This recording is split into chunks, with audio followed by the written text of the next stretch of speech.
he was not the only lucky one. I know quite a number of members of parliament and other friends who have benefited from the intellect that comes from this great school of Mugoiri Girls. Your Excellency, let me just say you are a great inspiration to these young ones, not just in this school but in our nation, when they see you today serving as the President of the Republic of Kenya, and even affording time to come and spend time with them on a day like this. You inspire them to know that they can grow to be anything that they want to grow into after their studies, after working hard in school. Your Excellency, you serving us as the President of the Republic of Kenya, having come from the humble background that you came from, and knowing that hundreds or millions of our school-going children, especially those who are in our public schools, all come from humble backgrounds like the one that you came from, together with our Deputy President, and many of us, Your Excellency, is indeed a great inspiration. Your Excellency, in conclusion, your presence here today in a school environment signifies the kind of peace and tranquility that Kenya is enjoying today.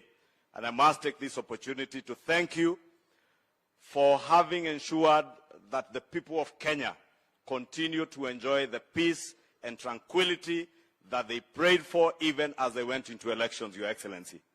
Your Excellency, I know our police force has been vilified for the actions that they have had to take to ensure that there is peace and our country, law and order thrives. But I want to encourage you that the task force, Your Excellency, that you appointed to look into the welfare of our officers, to hasten in the work that they are doing so that our police officers in this country are well taken care of.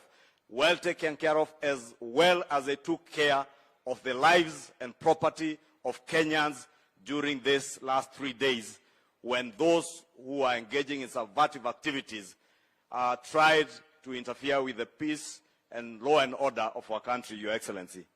Your Excellency, let me also take this opportunity to ask those investigative agencies that are in charge of investigations, and I know even those of us in the Fourth Estate, we are very quick to vilify our police officers, but we fail to recognize that there are criminal elements that have taken advantage of the demonstrations that were called by those in the opposition. And we have seen even armed groups engaging our police officers with arms. Honorable Your Excellency, Mr. President, the day before yesterday in Kangemi, there was a group that fired at police officers. And we are lost at what the police are expected to do when criminals using firearms are firing at police officers in the disguise of demonstrations. Our police officers must be firm to maintain law and order, and we must continue encouraging them.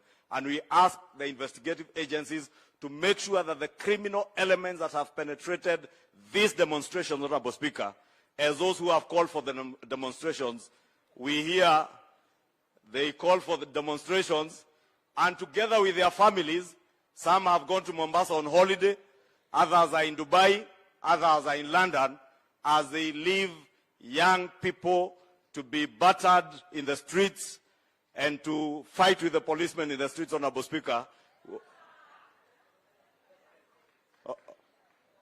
You know, Honorable Mr. President, Your Excellency, you know we are used to addressing the Speaker in Parliament. So you should have said point of order, Mr. President, and I would have resumed. So, Your Excellency the President, being the Commander-in-Chief, I want to encourage you that do not relent in safeguarding the peace and security of our country. And nobody should intimidate our officers who have done a splendid job in maintaining law and order. With those many remarks, Your Excellency, allow me to now invite the Leader of Majority in the Senate, my brother Aaron Cheruiyot.